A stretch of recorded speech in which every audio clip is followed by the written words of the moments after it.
Bismillahirrahmanirrahim. Assalamualaikum warahmatullahi wabarakatuh. Bertemu lagi dengan Ibu Indri. Kali ini Ibu akan membahas mengenai pelajaran tema yaitu IPS ya. Materinya adalah kekayaan alam sebagai sumber energi. Di sini kita bisa lihat angin merupakan salah satu sumber energi yang diberikan oleh Tuhan. Selain angin, terdapat sumber energi lainnya seperti cahaya matahari, air, dan lainnya. Tuhan juga melengkapi bumi dengan berbagai sumber daya alam yang dapat dimanfaatkan oleh manusia dan makhluk hidup lainnya. Sumber daya alam tersebut dapat berupa tumbuhan, hewan, dan lingkungan. Nah, di sini contoh sumber daya alam dari tumbuhan adalah sumber daya tumbuhan yaitu sayuran, buah-buahan, rempah-rempah, dan sebagainya. Sayuran kalian sudah pasti tahu ya, apa saja seperti bayam, wortel, kentang, dan lain sebagainya. Buah-buahan, apel, mangga, dan masih banyak lagi. Sedangkan rempah-rempah biasanya adalah bumbu-bumbu khas Indonesia, seperti kunyit, sereh, dan lain sebagainya. Nah, sumber daya alam dari hewan seperti ikan, daging, telur, susu, dan lainnya.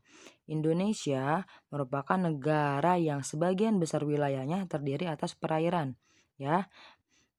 Nah, kemudian oleh karena itu Indonesia juga disebut sebagai negara maritim ya.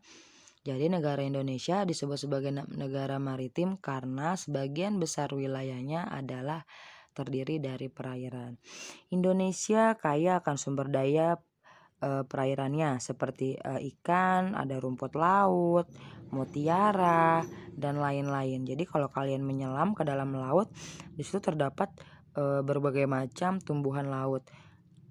Bahkan ada mutiara, ada ikan-ikan lucu, berbagai jenis ikan yang bahkan sebelumnya kita tidak pernah ketahui ya. Nah, ikan merupakan sumber protein yang baik dikonsumsi oleh manusia. Ikan bisa dihasilkan dari laut-laut Indonesia yang sangat luas, juga dari tambak-tambak air tawar yang banyak dibudidayakan oleh para petani. Jadi ikan-ikan yang biasanya kalian makan rata-rata berasal dari ikan air tawar ya, seperti ikan gurame, mujair, dan lain sebagainya gitu. Adapun beberapa jenis ikan yang biasa kita makan yang berasal dari laut, tapi itu biasanya jarang, sulit untuk ditemukan di wilayah seperti di Bogor kita ini gitu. Rata-rata biasanya yang banyak itu adalah rumah-rumah yang berada di tepi laut atau di tepi pulau. Nah, kemudian selain itu terdapat beberapa jenis ikan yang kulitnya dapat dimanfaatkan sebagai bahan sandang seperti tas dan dompet.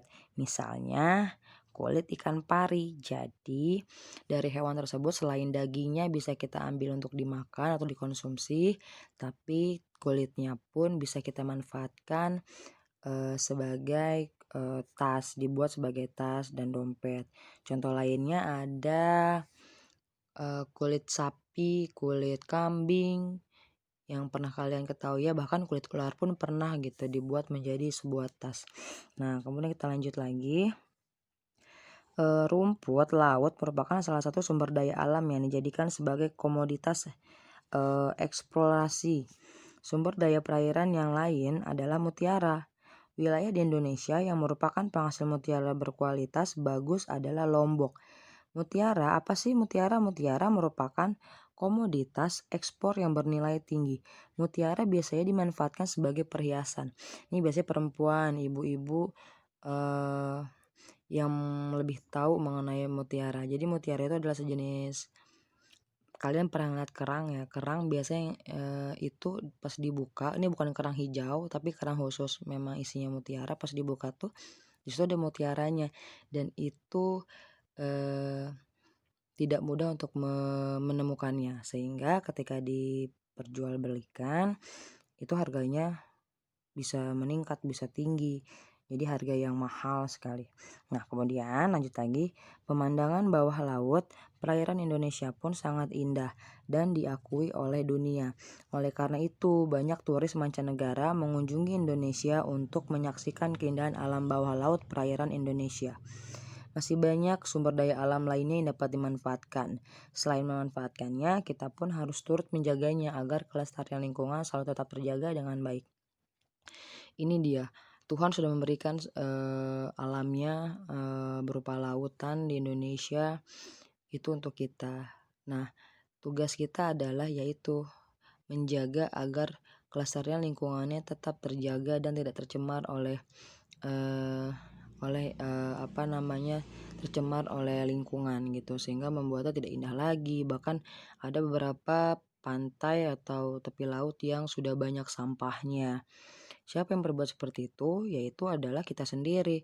Terkadang buang sampah sembarangan, kemudian, dengan mudahnya mengambil ikan di laut.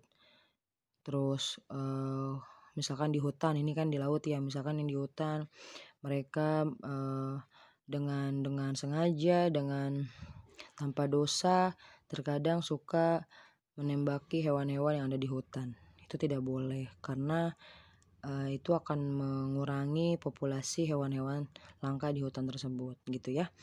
Nah, di sini materinya adalah intinya adalah mengenai, kekayaan alam dan pemanfaatannya seperti apa. Contohnya tadi kulit, ikan pari selain dagingnya bisa kita ambil, kulitnya kita bisa jadikan sebagai bahan dasar pembuatan tas dan dompet. Ya, itu, untuk yang lautnya. Tapi kalau untuk yang daratnya misalkan sapi atau kambing, biasanya kulitnya bisa kita jadikan, beduk misalkan, terus, alat musik, kendang, dan lain sebagainya gitu ya. Nah, tugasnya kalian membuat tabel seperti ini, ada nomor, ada sumber daya alam, ada manfaatnya untuk apa, dan keterangannya. Untuk keterangannya tidak perlu, jadi kalian cukup mengerjakan sumber daya alam dan manfaatnya saja. Contoh nomor 1, di sini ada mutiara sumber daya alamnya.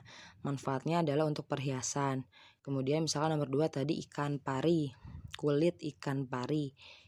Manfaatnya dijadikan bahan dasar pembuatan tas dan dompet gitu ya, dan seterusnya. Kurang lebihnya mohon maaf. Terima kasih. Wassalamualaikum warahmatullahi wabarakatuh.